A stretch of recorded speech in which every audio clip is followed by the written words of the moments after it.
कचरियों बारी बारी से आइए और राजमाता का आदर करते हुए अपने नाम लेकर के अपने माता को विसर्जन जाइए।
ये बताइए हमारी प्रजा का क्या समाचार है?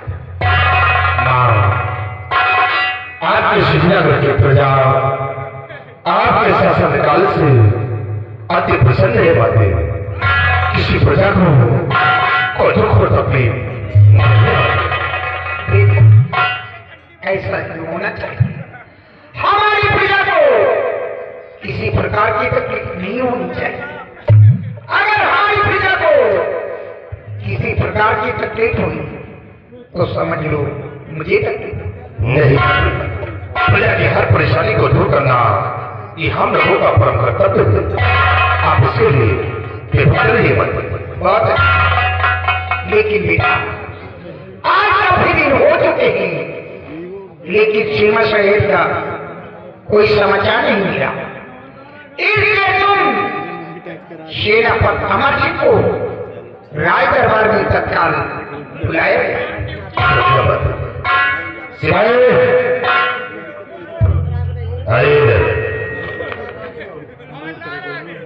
शिवाई सेनापति अमर सिंह को फोन करी और बोले कि राजमाता राज दरबार में तुम्हारा बेसब्री से इंतजार कर रही है। श्री राज दरबार आकर हाजिर हो।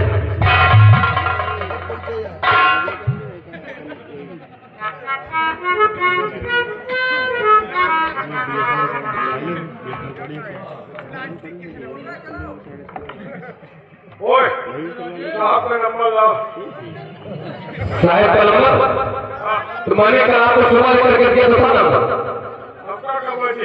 अरे मैंने एक कागज में लेके आपको नंबर दिया। एक भाई कहूँ था है नहीं तो क्या उल्टा सीधा मिलाई तुम्हारे घर का जाएगा उनका हो। अगर तुम्हार बहराव ख्याली कम से कम 2 घंटा मतलब दादा रिकॉर्डिंग चला तुम्हारा आवाज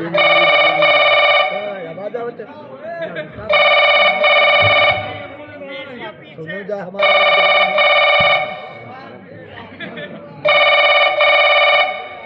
यात्री की ध्यान दें।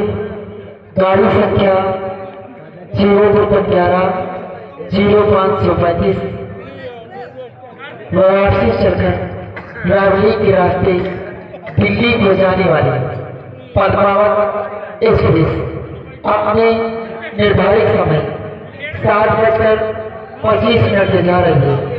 यात्री से अनुरोध है कि सभी यात्री अपना सामान पकड़ कर बैठे। तेरी माँ का फोन मारू लगाया, कहाँ का निकल गए रेलवे स्टेशन का, बोल रहा है अपना सामान पकड़ कर बैठे। साला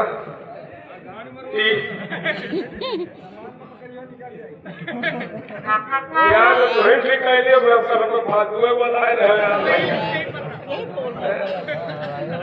और बन बनाओ तो फिर टंकी वही तरह हो जाए। क्या लगाई तुम्हारे मारे जो लगाओ मिले तब तो सब खुद ही कह रहे हो लोग टंकी तो हमका सबका बेकारे बना।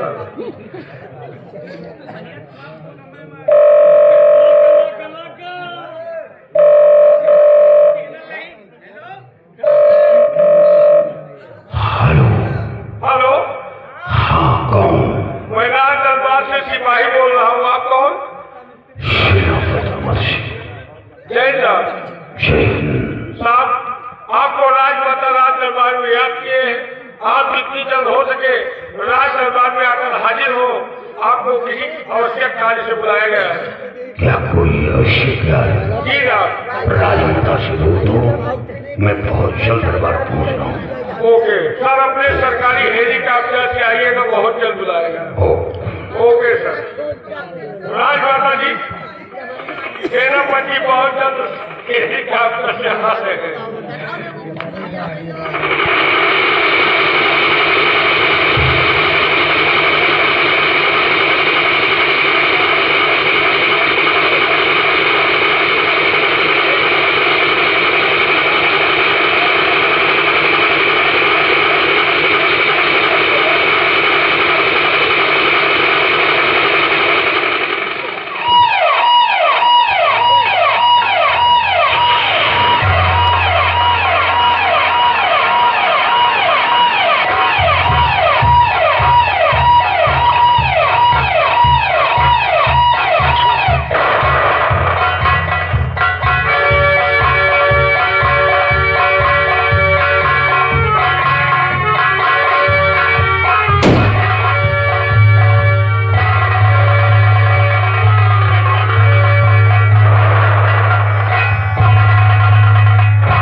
आज मैंने तुम्हें कुछ दिल के आपसे बुलाया।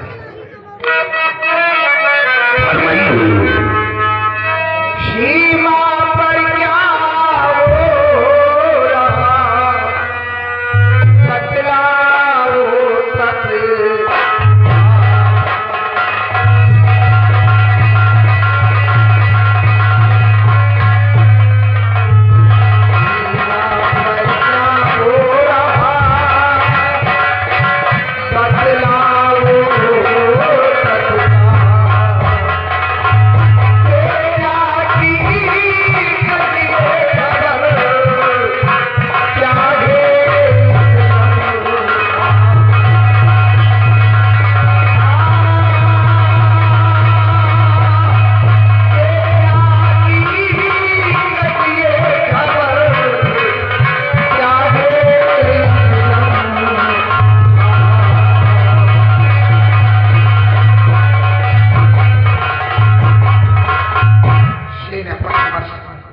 हमारी सीमा से का क्या समाचार चाहिए ये मैं जानना चाहता। राजमाता सीमा सुरक्षित है, दुश्मनों से कोई खतरा नहीं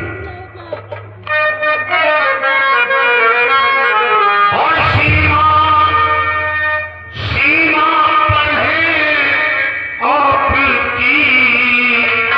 फौज खड़ी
की वजह से इस हीरागढ़ की रियासत पे मैं अपना राज चलाती चली आई, लेकिन मैं तुमसे आज कुछ सलाह लेने के लिए बुलाया। क्या सलाह लेना चाहती हैं आप? तो बहुत से सुनिए।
ईश्वर ने आपको एक बेटा नहीं, दो बेटे दिए, तो चिंता करने की जरूरत क्या है? अमर सिंह, तुम ठीक कहते हो, लेकिन तुम्हें अच्छी तरह मालूम है कि तीसरा फल मेरा बीतने वाला है। मेरी जिंदगी का कोई भरोसा नहीं कि कब ऊपर वाले की यहाँ से बुलावा आ जाए।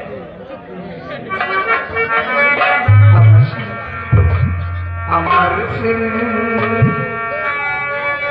अमर सिंह करिए जरा विचार,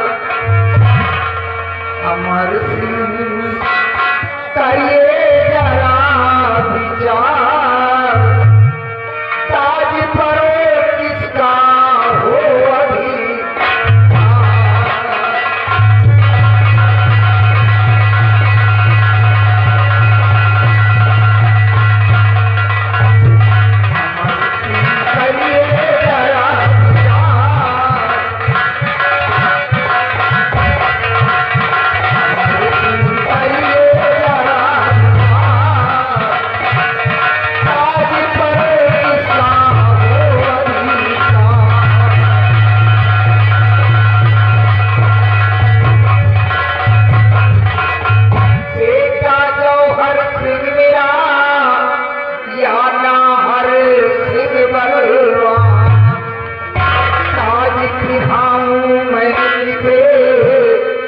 जो शासक बने उपस्थित दोनों राजकुमार, उपस्थित दोनों राजकुमार, ताज पर किसका हो अधिकार।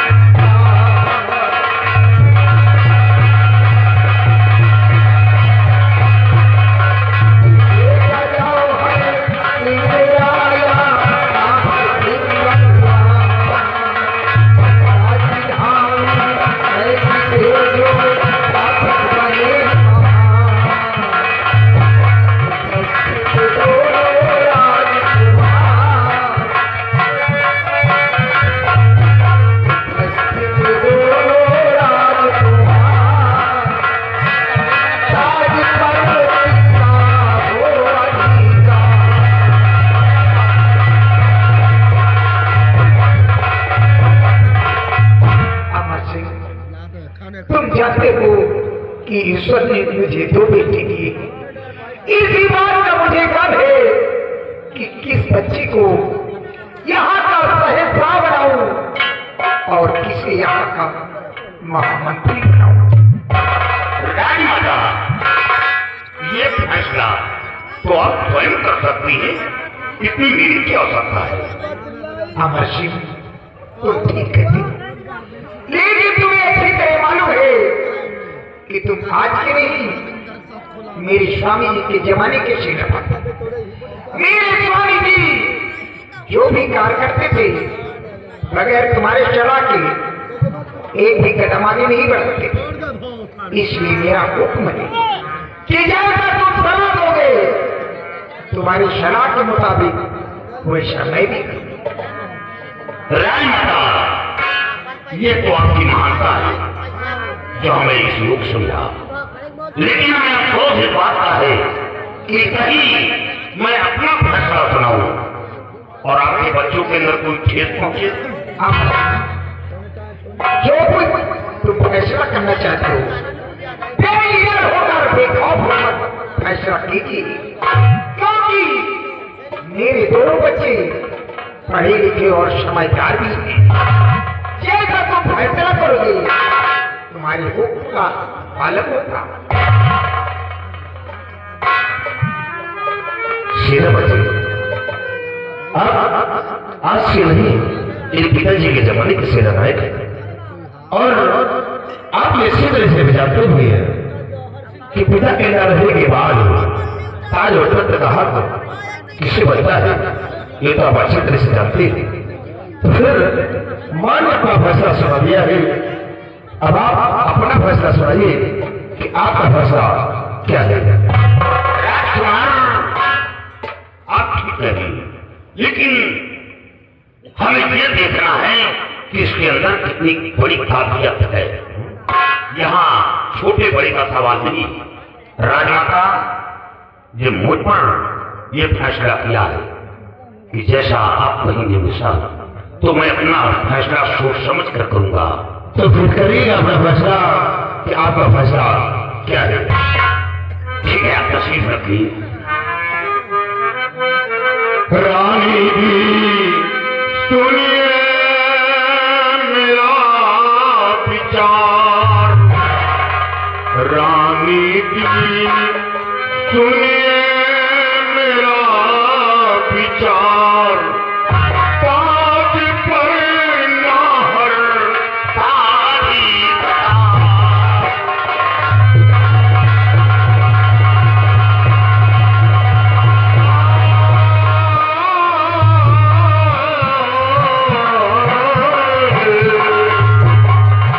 रानी जी सुनिए मेरा विचार,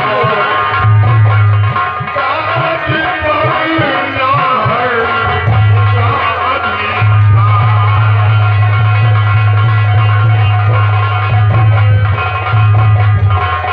छोटा बेटा आपका धैर्यवान गुणवान, राजगद्दी पर बैठे तो मिले बड़ा सम्मान, रानी जी करे नहीं आवाज, रानी जी करे नहीं आवाज, ताज पर नाहर का अधिकार।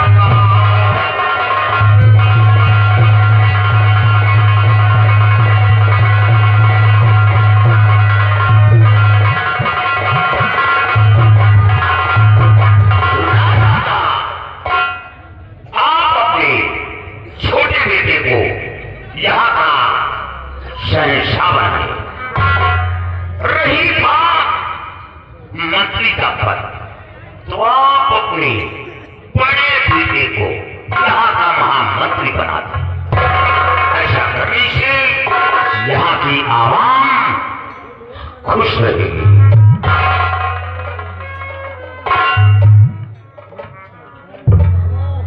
सेनापति, आप हमारे पिताजी के जमाने के सेनापति हैं, और पिताजी को राज का जो भी कार्य करना होता था तो सबसे पहले वो आपसे सलाह लिया करते थे। बगैर आज में सलाह के वो अपना एक कदम आगे नहीं बढ़ाते थे। ठीक उसी प्रकार मेरी माँ को जो भी राज का कार्य करना होता है सबसे पहले वो आपसे सलाह लेती है। लेकिन सेनापति आप ये भी जानते हैं कि पिताजी के न रहने के बाद ताज और तख्त का हक बड़े बेटे का बनता है, तो फिर आपने ये फैसला मुझ पर क्यों लिया है? सर पर ताज रखने से सिंहासन पर बैठ जाने से वो शहंशाह नहीं होता। उसके अंदर काबिलियत होनी चाहिए, सहनशीलता होनी चाहिए, प्रेरणा होनी चाहिए। सोचिए, आपके बड़े भाई के अंदर वो काबिलियत नहीं है, वो सहनशीलता नहीं है, वो बुद्धि नहीं है। राजकुमार गौर करिए, महाराज ने आपकी शादी नाबालिग में क्यों रचाई? उनके सामने क्या मजबूरी थी? मैं जानता हूं, राजमाता भी जानती है। आपकी शादी नाबालिग में हुई, बहू आ गई, ईश्वर ने बहू की गोद में छोटा सा मुन्ना दे दिया और आपके बड़े भाई कुंवारे घूम रहे। इनकी शादी क्यों नहीं हुई? सबसे पहले बड़े बेटे की शादी होती है, तब छोटे बेटे का नंबर आता है। लेकिन आपके बड़े भाई कुंवारे घूम रहे, दरवाजा झांक रहे कि कब अंदर से बाहर आए, झलक देख लो। ये आदत इनके अंदर है। आगे मत बोलो राजकुमार।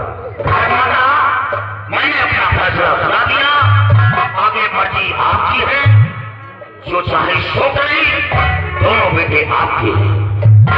हेलो, एक आवश्यक सूचना, हमारे घर मालिक साहब का आदेश है कि आई हुई जनता, सभी ग्रामवासियों ध्यान दें, अगर आपको पान पुड़िया करना है तो ननकऊ चाचा से मिलिए, उनके पास आपके पान पुड़िया की सारी व्यवस्थाएं हैं। घर मालिक का आदेश है, जाइए पान पुड़िया की व्यवस्था कीजिए।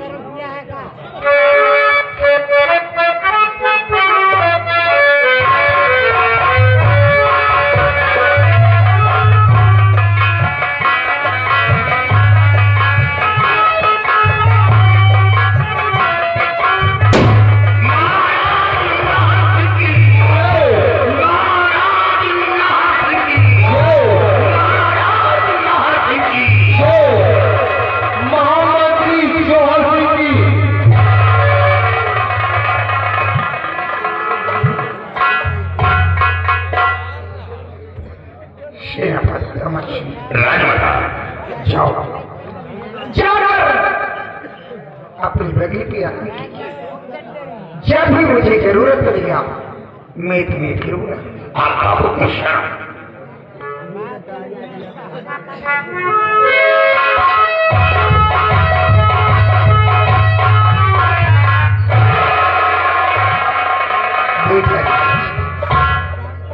आज से तुम्हारा छोटा भाई नाहर सिंह यहाँ का सम्राट है, और बेटा आज से तुम यहाँ के महामंत्री हो।